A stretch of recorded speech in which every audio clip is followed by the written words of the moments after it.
More details now to our viewers. India's sharp hike in gold and silver import duties is not just about making jewelry expensive. It's a direct attempt to protect the rupee and boost government revenues during a global economic shock. India imports nearly 700 to 900 tons of gold every year, with the import bill often crossing $40 to $50 billion. That means higher gold imports create higher dollar demand, putting pressure on the rupee. Now, with import duty raised to 15%, the government is hoping expensive gold will slow retail demand and reduce imports. In fact, if gold imports fall by just 10% from last year's nearly $72 billion import bill, India could save over $7 billion in dollar outflow, significantly easing pressure on the rupee and helping narrow the current account deficit. At the same time, the government is also standing to gain massively through customs duty, AIDC cess, GST and anti-smuggling penalties, with India importing nearly $84 billion worth of gold and silver. Last fiscal, tariff collections alone could generate an estimate $12.6 billion for the government. So now, the direct fallout of this, Jayjit, what is it going to be? How much revenue gain does the government stand to hope for? And what impact is this increase going to have in the consumer spending and in reducing imports and saving our forex? Yeah, let me put it in a little bit more context that the fall of gold or the increase of the gold price is not happening in vacuum, or the demand increase of gold in India is not happening in vacuum. It's correlated with the fact that rupee is depreciating. As rupee depreciates, people look for a safe haven for parking the wealth. So it's not just jewelry purchases, it's also trying to save the value of their wealth and their assets, and gold is a safe asset. One way of looking at it is, as Dr. Kohli was saying, that the price of gold went up, so you got a higher return. The other way of looking at it is that you actually held, let's say, 10 grams of gold, and that did not change. But if you have held it in rupees, then that rupee would have bought much less now in anything that you buy, be it a television, be it a shoe or vegetables, because inflation is taking over. And that is what the government is focusing on, that let's not allow the rupee to depreciate further in the given circumstances, so that those who are at the bottom of the pyramid in the society and cannot afford gold or anything else, but need to have their food, need to have their essential commodities, those commodities should not become too expensive. And therefore, to protect the weakest sections of the society, it is necessary that we dampen the demand of gold.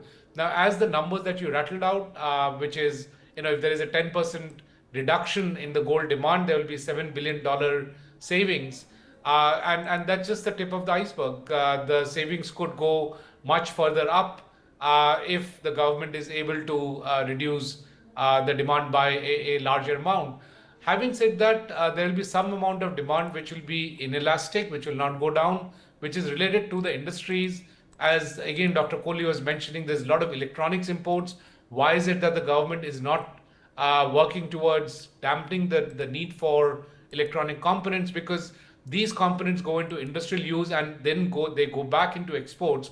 In fact, into one of the fastest rising exports from India, which is phones. Similarly, gold and silver is actually also going into electronics in the manufacturing in India. So some of that continues to be used and will have an impact on the prices of the electronic products that we eventually manufacture.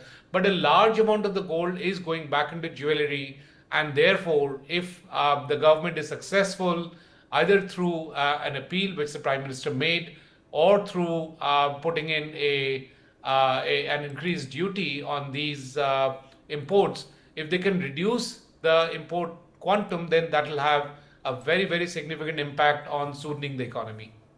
Sharat Kohli, is this going to help stabilize the rupee? Is this going to help, save our forex? Is this going to help increase revenue for the government? Temporarily, yes. But, if internationally the prices of gold, this is a very, very important point. If internationally the price of gold increases, which will obviously automatically put the Indian gold also on a higher pedestal, I think the investors will start flocking again. For every 100 rupees of gold, at least 60 to 70% goes into jewelry. The rest is an investment, which is through ETFs, gold mutual funds, and a newly introduced system called the EGR, the electronic gold receipts. So I think with the prices increasing internationally, and if it starts moving towards 1,80,000, 1,70,000, you'll suddenly find, a horde of investors who would be joining or would like to join the party, then I think government will have to think out of the box, either a ban on imports or whatever. I don't know what could be the strategy, because custom duty can't just keep going up until beyond a limit. So I think it's a temporary, as I said, it's a temporary phenomena for some time. There will be a deterrent as far as importers are concerned. There will be a deterrent as far as people going and buying jewelry is concerned. But over a period of time, as this war settles down, as crude oil Strait of Hormuz opens, I feel if gold moves towards $5,000 internationally, the investors will be back with a bang.